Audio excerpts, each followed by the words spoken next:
PhonePe is a large, very, very large platform in various ways. They have tons of data and whatnot.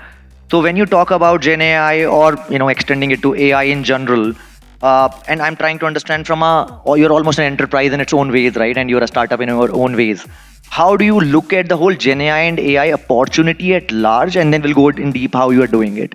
But when you hear Gen AI, like every company, are you also trying to figure out what to do? Or you're saying, I'm good, my business is going well, we'll figure it out.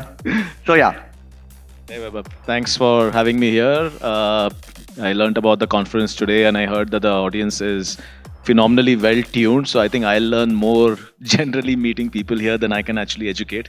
On the question itself about Gen AI, I think at the outset, one thing that I'd like to make very clear is I think a lot of people, a lot of the industry itself confuses AI as a whole as an umbrella term with Gen AI. And I think Gen AI has become pretty much the buzzword covering everything that is AI. AI Yep. is significantly broader than just Gen AI, while Gen AI obviously has huge potential. So I think we definitely have always been working in the space of AI, specifically on the subset of machine learning models on our own data sets, which are significantly large.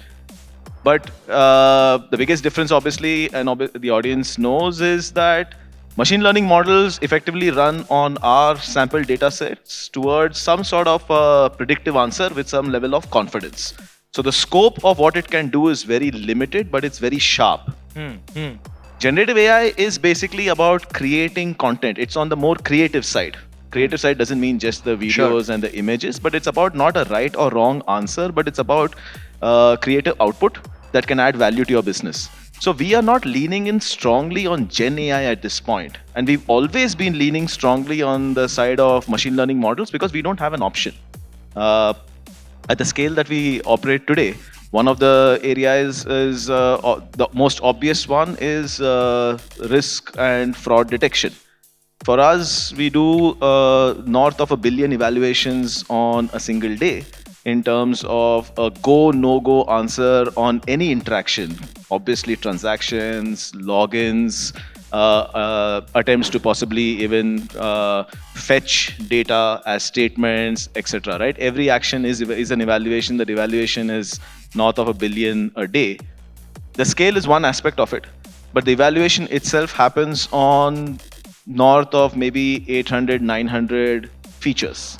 So if you took a combinatorial view of the scale at which we have to do it with the number of features on which we have to make this decision, long ago the ability to actually do this through rule sets is gone.